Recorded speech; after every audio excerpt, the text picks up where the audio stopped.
Hi, I'm Emily from Magic Voice. And by the way, I'm from the Philippines, so don't be surprised if you hear Tagalog words every now and then. And I hope you enjoy reading with me. And that's it. Let's start. The title of the story is Villains Are Destined to Die. Alternate title is Death is the Only Ending for the Villain by Gwon Gyeoeul. I don't know if it's correct, so please correct me if I'm wrong. So let's start. Chapter 1 Prologue. Everything was perfect. Even the half underground house of one person, which is the size of the bathroom of the house I lived before. The fact that I had to work starting next was also not a matter to me. I finally escaped from the hell like house and got my freedom. I could live happily just from that one thing. But I'm pretty sure I told you to live as quiet as a mouse without any fuss, with not even your breathing sound could be heard. A man opened his mouth. His hateful gaze on me seemed as if he was seeing a hideous bug. I heard that you acted like a mad dog at the Crown Prince return ceremony banquet. Those icy deadly gaze, seeming like it wants to kick me to death, was familiar to me. It was the kind of gaze I always got from that house. However, it didn't mean I was fine, even though I had experienced it a lot. What was your purpose for acting like that? I couldn't breathe right at his aura. My lips started to tremble in fear. It was then a white chart appeared in front of my face, and I could see the words written line by line in the chart. One, how do I know? Two, I didn't have a purpose. Three, with a pitiful tone of voice, that's. What is this? I was going to ask what this was, however, as if something was stuck in my throat, I couldn't let out a sound. The man's voice threatened me when I just stood there without speaking a word. You better speak. I felt the deadly aura to the point it hurt my skin. I'll die when I don't give an answer. I unconsciously pressed the number three on the white chart. That's. The same words on the chart automatically came out my mouth without my wills. What's this? My mouth opened idiotically, still not believing what I just said. I couldn't take guess what kind of situation I was in right now. I was in an unfamiliar place when I woke up and came to face these unfamiliar people, whom all held deadly aura. I couldn't think a thing, as if I just woke up from sleeping. That's next. The man didn't seem to like the incomplete answer, as he commanded me for the actual answer with a scary face. It was then when the new sentences eventually appeared in the chart. One, I'm sorry, I'll act properly next time. Two, a stupid maid was the one to start all the fuss. Three, the lowly ones treated me low, the me who is the only daughter of Eckhart. I didn't have time to sit around thinking of what was going on right now. I hurriedly picked an answer while taking hint of the mood here. Even though I know nothing, I must speak of something in this situation. This was the result of my reaction from all the painful experiences back then. I'm sorry. We wouldn't have met each other like this in the first place if it was something that would all be solved with a simple apology. My line was cut by him right away. My heart reached the bottom from the stabbing tone of voice he used. I curled my body up instinctively. Then the man spoke in an icy tone. Penelope Eckert. Penelope Eckert? Well, withdraw our name Eckert from you for some time. The line and the name was very familiar. I raised my head in a lightning speed. Then I could clearly see the face of the man I couldn't see well before. The man who was some distance away from the bed was not one of the people of that house, but a foreigner who I've never seen before. The blue eyes that reflects the ocean, and the black hair that reminds me of obsidian. Above them was a long bar that was similar to the phone's battery sign, with a white word that sparkled. Interest? If my eyes are perfectly fine, then the white sparkling words above the man's head definitely said interest. Definitely no parties or banquet during that time, and you're absolutely not allowed to leave the room. You think over what you did wrong and think of what you'd do from now on during. Speechless. Where are you looking at? The man's emotionless face turned to a frown as if he was unpleasant with me staring at something else than where I was supposed to look. However, I couldn't react to that and only kept on checking the bar above the man's head. Interest 0%. No way. I unconsciously shook my head a couple of times. It was really unbelievable. Really. The rumor saying that you went insane was true. The man glared at me for a moment from my weird actions before turning away from me. He walked toward the door with big and fast steps as if he didn't want to stay in the same place with me for even a second more. Interest 0% is moving away from me. What did I do wrong?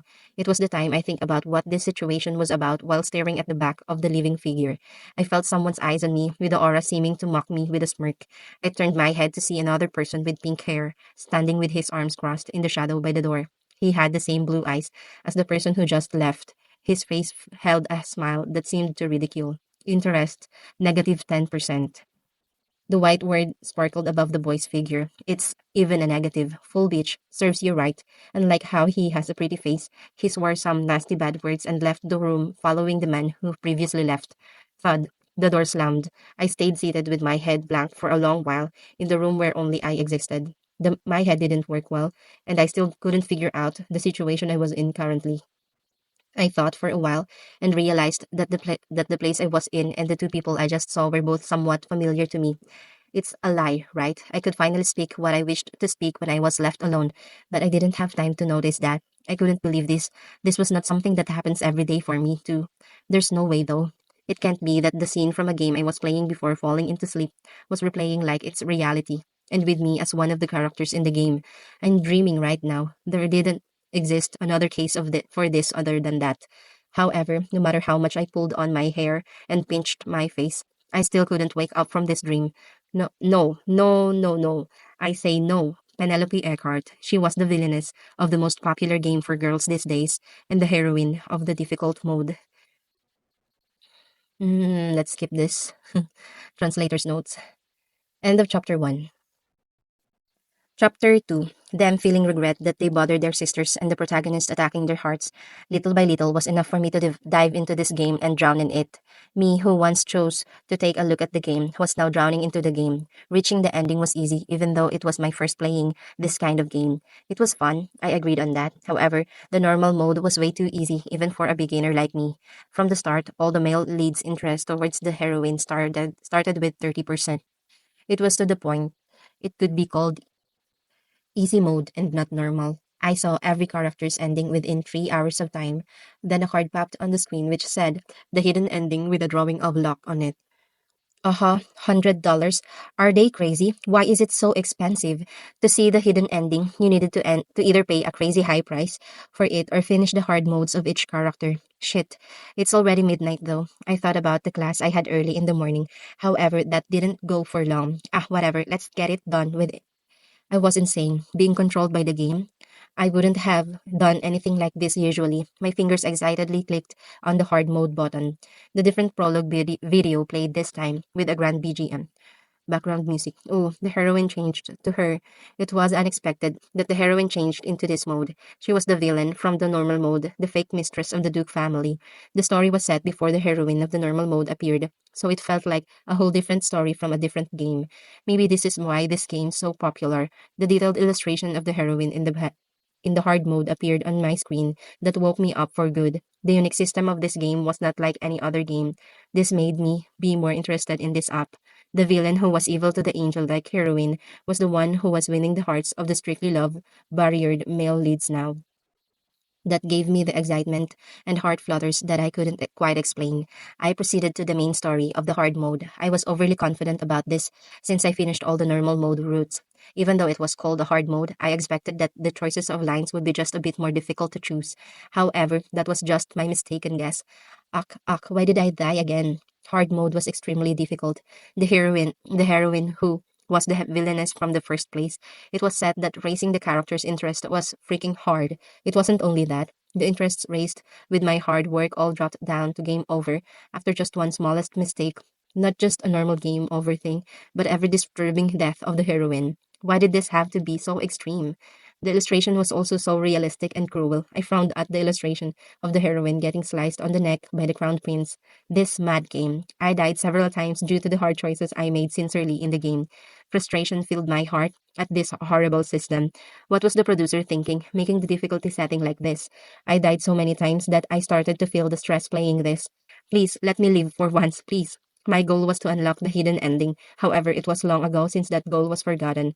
I will have to see this poor pitiful villainess not die and live happily with at least one of the male leads. What makes the villainess the guilty one? Honestly, it was the author who made her the villainess. Unlike the heroine from the normal mode who've gotten everyone's love no matter which choice I made in, the villainess who was only abused and mistreated no matter how much she begged for love reminded me of my life before. I'm seeing the endings to this no matter what. I was killed again due to the older bastard brothers. Bastard brothers. The sound of me gritting my teeth was heard in the room. I don't remember how much I died here now. My two hands, which clenched my heated up phone, trembled. I thought that I was getting too emotional to this, but I couldn't stop my fingers clicking the reset button. I started all over again from the start. I chose the line slowly, raised their interest, and gotten fame, glamour, and money to open up the new route. Ugh, why? Why? But I died again. I was annoyed to the point I had a thought of just buying the interest using money. If the producer's goal was to make others pay for the damn thing, then they succeeded greatly. Since they made me, who treasures money like no one else does, want to use up my money for this. I didn't use my money till the end, but I was on fire the whole night to see the ending of at least one of the characters. Die and start over. Die again and start over. Die, and die again. I only died until the sunrise.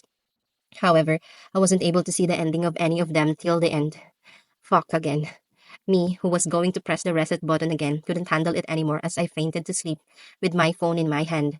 And when I opened my eyes, Penelope Eckert, said the man with the blank gauge bar above him with the sparkling letters written, interest 0%. Well, withdraw our name Eckert from you for some time. I was the villainess in the game, which I never got to see the ending of. End of chapter 2.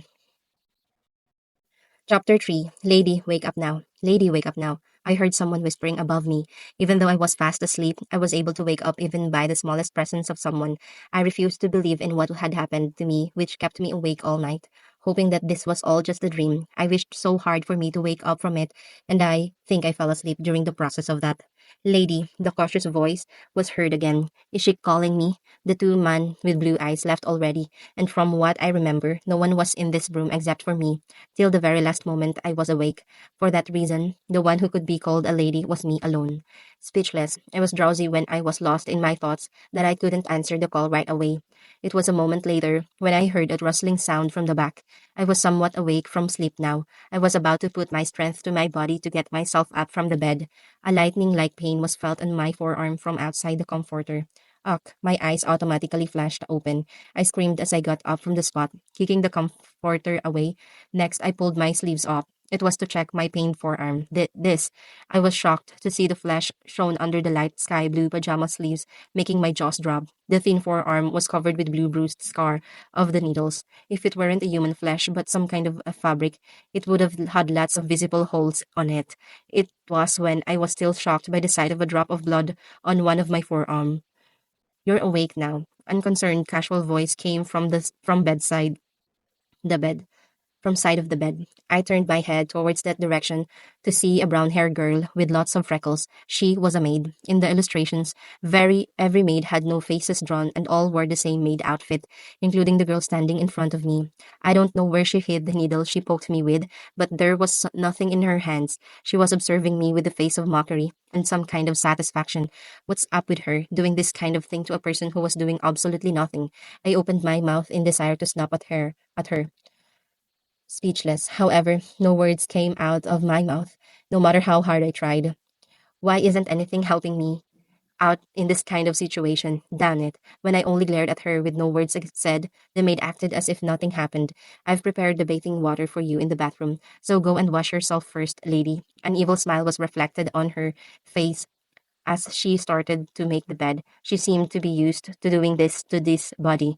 I sat still, biting on my lower lip, but was forced to enter the bathroom due to the maid's push. She told me she prepared the bathing water, but the only thing in the empty bathroom was a bucket filled with cold water. It was freezing cold like ice water that it gave me goosebumps just by dipping my fingertip in. I didn't expect any service in helping the bathe, but this is just too extreme. There were some stories about how the villainess got the worst ever treatment, but nothing explained something this specific. I was once again forced to realize from the overflowing feeling of reality that I've actually entered the game. I pulled up the sleeve to see the scar with dried blood covering it again, and when I did, I sort of teared up. What's this? Nothing like this was shown in the game. Suddenly, an image popped up in my head as a reminder. It was an illustration of the villainess with a open shoulder dress. Unlike the other illustrations that had not the smallest mistakes in it, on the illustration of the villainess had several small dots drawn on the one forearm. Nuts. I thought those were actual birthmarks. If it weren't, then maybe it was something important that would be mentioned in one of the stories I failed to unlock. Who knew those were the traces proving all the abuses? Though this was unbelievable, I was once again surprised of how detailed the story was plotted. Lady, breakfast has been prepared. Are you done yet? The maid urged from the other side of the bathroom door. Oh, says her who isn't a match for me. I felt annoyed, but with no choice, I dipped my hand into the freezing cold water again. To me, who suffered the worst for years from my stepbrother bastards, this was not even tickling. I was the villainess, anyways. So while I was at it, I wanted to make needle marks on that bitch as she did to me, but I had to give it more time for me to investigate everything first, because unfortunately, I was in a state where I couldn't even speak freely of what I wanted to speak. The moment I stepped out of the bathroom, drying my face with the towel, I could see the table all set with some food on it, like the maid had said. Seemed like I even had to eat my meal in the room. Probably because I was grounded by the first son of the Duke. Take a seat, lady. I was pulled by the maid's hand and sat on the seat by the table. As soon as I did, though, I couldn't do anything but to frown. The food, prepared as a meal for a human, didn't look edible at all. On the plate was a piece of blue, moldy bread, and on the bowl was a kind of thick gray soup with unidentified solid floating with undefined solids floating around. Hurry up and eat. I know you're hungry. The maid smiled widely as she urged me to eat. I clenched my teeth and glared at her. A white square screen popped into my view right in front of my eyes, flipping the table. What's this? You're crazy. Bring me the chef. Bring me the chef right now. Right now. Shove the fork into the maid's mouth. You tell me to eat this nut that not even the dogs would eat? Then how about you do it first? Eat. I've experienced the game over twice at this scene. When I chose one, every one of the workers run to the Duke acted pitiful and poor to confess the villainous troublesome actions. The son who grounded the villainess hears about this and grows so furious that he prohibited anyone offering a single drop of water to me during the grounded days. So I died in hunger. On my next turn, I chose two. Then the son of the Duke, who was just coincidentally passing by, jumped in to get the villainess off of the maid. During the process, the villainess who was pushed roughly fell, and the fork which fell on her afterwards stabbed her neck. It was really a ridiculous way to die. In the end, there's only one to choose. This scene is probably the episode which held the story about the relationships between the villainess, who became the heroine, and the workers here who worked in the mansion for a long time. However, me who didn't want to see the scene where the heroine is mistreated from the start was just skipped the episode to the next one after dying twice. It was because there were tens of episodes I had to unlock anyways, even if it weren't this one. Right now though, in front of my eyes, there were no return buttons that would take me to the page that enabled me to choose the episodes from. Damn, I sorrowfully glared at the maid standing next to me as I powerlessly clicked the number 3. Once I did, as if someone was controlling my body, I started to move automatically without my wills. My hands held onto the spoon and scooped up a spoonful of rotten soup. My wills of me not wanting to eat this way, this may have affected my movements as my hands with the spoon started to tremble on its way to my mouth. The drops of gray liquid fell on the table. No matter how strong my wills were, I couldn't stop my body from moving on its own. In the end, the spoon with the soup was shoved into my forcefully opened mouth. Oh, the warm sensation of the gray liquid was felt on my tongue. At the same time, the horrible taste of it was sensed. This wasn't food. It was the taste of the boiled cup of organic garbage. My body continued to act on its own as it forcefully gulped down the garbage water which has entered my mouth, down my throat. Gasped.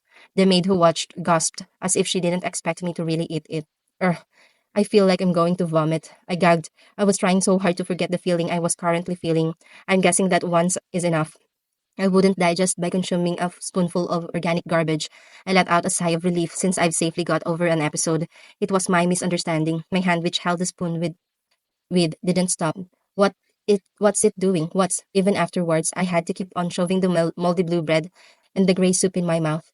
It was not due to my wills. The maid's face paled at the sight of me forcefully eat the overdue foods. My body, which repeated those crazy motions, came to a stop when the Duke's son happened to come in. What are you doing? Young Master Reynold, the maid came to panic at the sudden appearance of the figure. Oh. Me, on the other hand, didn't have the time to focus on that. I had to cover my mouth with both hands so fast. I gagged so much, I felt as if everything I've consumed today was going to come flooding out any moment now. Why do I have to experience these things? I've already experienced these things enough even before entering the game. How many times did I have to suffer all the pains given by the two bastards in that hell-like house? But I have to experience these things over again, even in this fictional world. Oh. A strand of saliva escaped my mouth, out through my palms.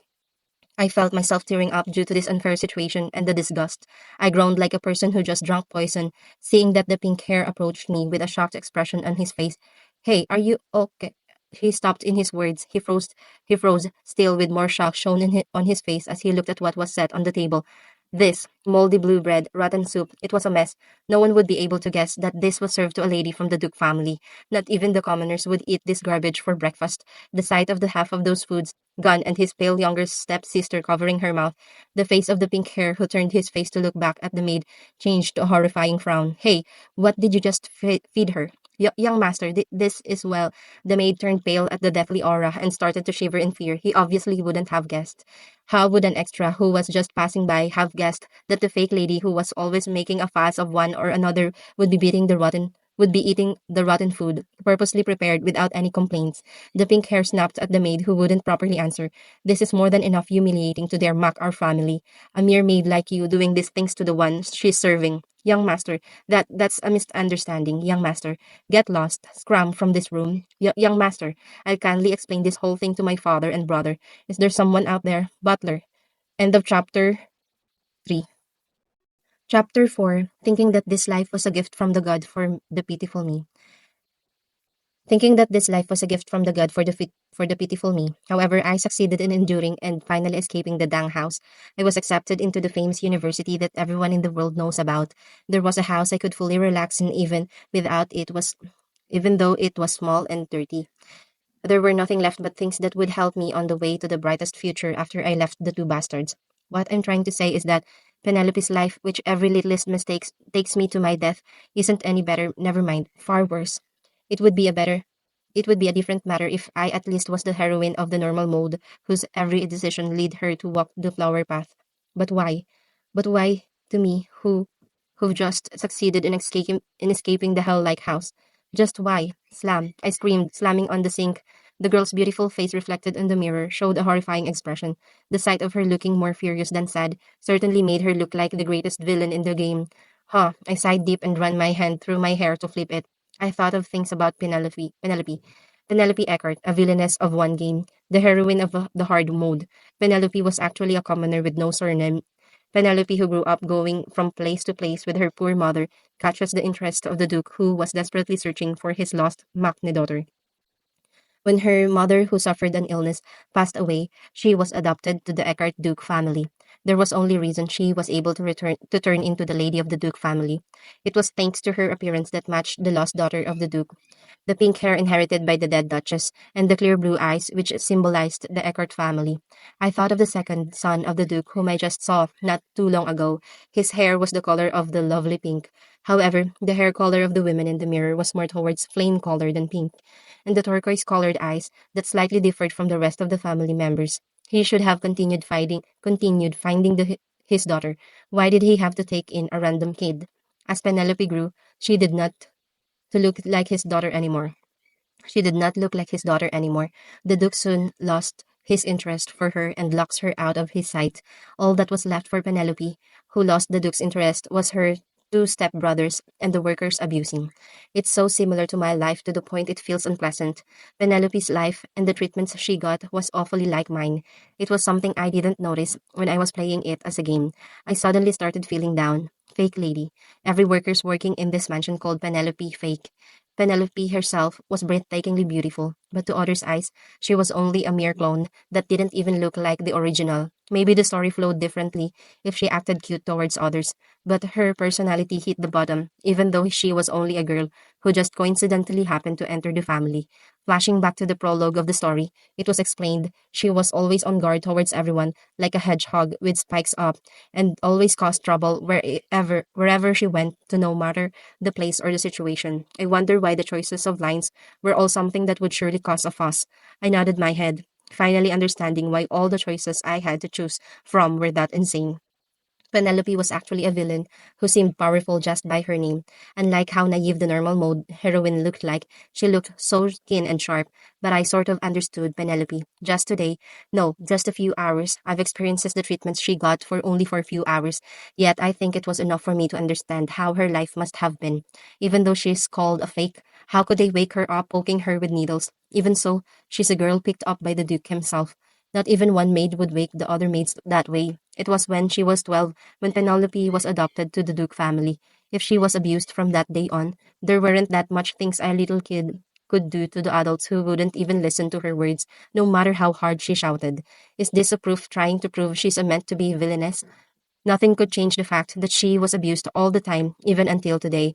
No characters were the least merciful towards Penelope, and the emotions that killed Penelope inside were rough and insane. I feel a bit sorry for her. I raised my hand and stroked Penelope's fragile, soft cheek. The figure with strong shade of pink hair, reflected in the mirror, looked sorrowful. However, I get rid of the feeling of pity towards the other. Ha, who's sorry about who? It wasn't the time to think about things in peace. I was Penelope now. It meant that I could die in the male character's hands anytime like that Penelope did in the game. It was fear that I felt when I reminded me of that. End of chapter 4. Chapter 5. I searched for a pen and a piece of paper as soon as I got out of the bathroom. I needed to figure out a way to survive as long as I've become Penelope. In this hard mode, it was hard to raise the interest of one, and the drop to a negative leads to death. It was even worse for the Duke's second son. His interest was already in the negative. It would be death that will come for me if his interest didn't rise to a positive soon. There was a need for me to organize some information about the game. It was fortunate that the fake lady, at least, had some things she deserved as a lady. In the large room stood a luxury bookshelf and a desk. I didn't hesitate to go to it and take a seat. I dipped the end of the quill into the ink. Characters first. There were 5 male characters in total in the game. The 2 sons of the Duke and the Crown Prince, the Wizard, the Knight. The hard mode started with their interests at 0% or negative, unlike in the normal mode, where it started with 30% of interest in each one. I started to write down everything I remembered on the blank sheet of paper. First, Derek Eckhart. Korean pronunciations, Derek Eckhart.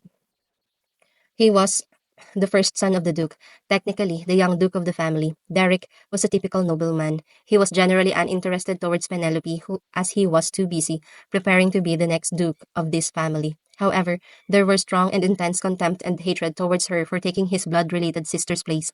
In the game, Derek killing Penelope himself was rare. However, he didn't forget to punish her whenever she made a fault. Then, the player will be given a penalty, and their choices of lines to choose from would be restricted. Just like today, I cannot leave the room due to the punishment given yesterday. Anyways, next, the youngest son of the Duke, Reynold Eckhart. This kid, well, there's really nothing much to explain. A very wacky and active guy with a bad temper, having a critical personality, and is always picking a fight with Penelope on every single thing whenever he encounters her, as he's the leader to those who abused Penelope. Him being first to abuse Penelope is not even surprising. What is surprising is that he's always the one who brings Penelope to her death through some unexpected weird ways. Now that I see, these two are somewhat similar to the bastards in our house, aren't they? I clicked my tongue, going over the information of the two that I've written down.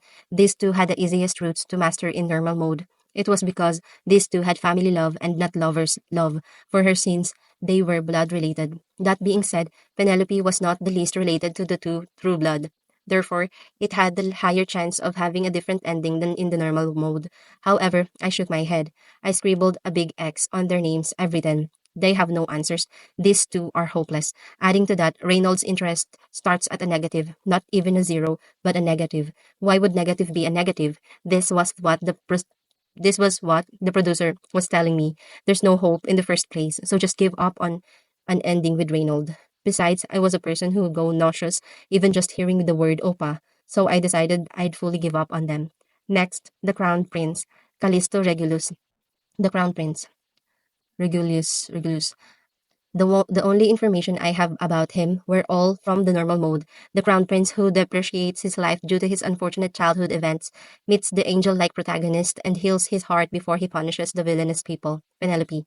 That was the justice has been done. But from Penelope's perspective, the Crown Prince was a grim reaper. He was the one who killed Penelope the most in the hard mode. I pressed the reset button so many times during his route that I don't even remember what happened in the whole game. Let's not even go close to where this guy is. I remembered the illustration with Callisto slicing my neck several times. I felt chills down my spine. Crisscross, I drew X on the Crown Prince's name many times. Then I quickly moved on to the next. The next was Buinter Verdandi. He was a wizard and a marquis. As a wizard, he works with his identity as a marquis hidden. He exchanges information and mysterious objects, and thanks to that, he is able to find out that the protagonist is the Duke's lost daughter. After that, he gains information about the villainess making evil plans. He either warns the protagonist or blocks the danger himself. Besides that, He was a character who was the most helpful in getting her honors and glamours. He presented romantic magics in normal mode. He was a sweet man who helped the protagonist from behind, but I don't know how he was in the hard mode. I was already busy, dying from the Crown Prince and the two sons of the Duke before Bointer's Road even started. Anyways, he had some high possibilities and hopes unlike the three previous brats, so I decided to let it be for now. And last, Eclipse. Eclipse. Being a knight of the Duke family, Eclipse was a commoner. The Duke who went out to the town at night happened to see Eclipse, who was outstanding in swordsmanship, bought him at a high price to bring him in and make him into a knight in training. Later, he becomes the youngest sword master and is given a status as a noble. He wins the title of young and handsome guy. Eclipse was the one character you can most expect an ending from. Out of the five males, he was the only one who felt sympathy towards Penelope until the end. Penelope was his last master he had served, and I think that's why he was the one least to stop Penelope from bullying the protagonist, even though I never even met him in the hard mode. There's nothing much that would help me at this point. I let out a deep sigh looking at my finished list. I didn't know how much I didn't know much about the hard mode since everything blocked the way in it. Even if I did, I don't know if it would be useful or not, since I don't know how the system may differ from the game in reality. The one thing I know for sure, though, is that I die when the male character's interests reaches negative, and that there's a time limit I have to reach an ending in. Penelope's coming of age ceremony. I must finish the road of at least one of the captured characters before that day. That's because it is that day when the protagonist makes her debut in the story. Poor Penelope. She loses everything due to the real daughter of the Duke appearing just when she becomes an adult. That was the start of the normal mode. If I didn't end up with anyone until then I was most likely to die from one of them even if I don't act like a villainess. Of course, there wasn't a guarantee that I wouldn't die before that even starts. I can't die. I clenched my teeth, thinking about my sorrowful future. Yes, I can't die. I've just escaped from that rotten house. I can't just die in a game like this. I'll not die no matter how, no matter what. My morning class at school is waiting for me. I'll leave and go back to where I belong. I decided, blankly staring at I don't know what, that I'd leave. It was then, knock knock. I heard the knocking sound from the door twice. Before I even had the time to hide the papers with the information I've written down, the door opened abruptly. Lady, the person who appeared in front of me was an old white-haired butler. He didn't come in but stood by the door as he spoke. His grace is commanding for your presence. I knew that the words written in the paper wouldn't show in his eyes, but I felt unpleasant at his rude attitude. There was a manager when I lived at a house. Even though that manager didn't seem to like me, he didn't open the door like the butler did just now. Moreover, this world wasn't based on democracy, but classism. Democracy. Citizens vote for who gets the power over them. Classism. Power is by social class. Duke, marquis, commoners, etc. I was deciding on whether I should just deal with it or do something about it. But before I decided on what to do, a white box appeared in front of my eyes. 1. Throwing the objects in the room. You dare open the door to my room without my permission. Do you wish to die, Aldi? 2. If he has something to say, tell him to come himself. 3. Glares at him for 5 seconds, then gets up. Okay. I forgot about it again. That I'm not in the state where I can get angry over things however I want. However, I also didn't want to act like what any of the three choices that are given to me are forcing me to do. I thought while choosing the third one as my option annoyedly. Interest or whatever, I need to do something about this option chart. Okay, it was fortunate that the Duke was calling me at this time. I hid the papers I wrote on deep in the drawer before getting up from the spot. Then I followed the butler out of my room. I only knew about this mansion through just a few illustrations, so I took this chance to carefully look around the places. The mansion was gigantic in size, just like some buildings you can see in a movie that showed a castle in Europe. Penelope's room was on the second floor. Inside the mansion seemed busy. I met quite a lot of workers while walking through the halls. The gazes of the workers who glanced at me when I walked didn't seem kind. However, I ignored them without any fuss. This kind of gazes don't even bother me the least since I've felt these gazes way too much before I even came here. The butler who was leading the way got down to the first floor and soon arrived at the well-decorated door. It seemed to be the Duke's office. Knock, knock, knock. Your Grace, I escorted the lady here. Come in. Creak, the door opened, with the butler opening the door. I stepped in the room feeling a bit nervous. End of chapter 5.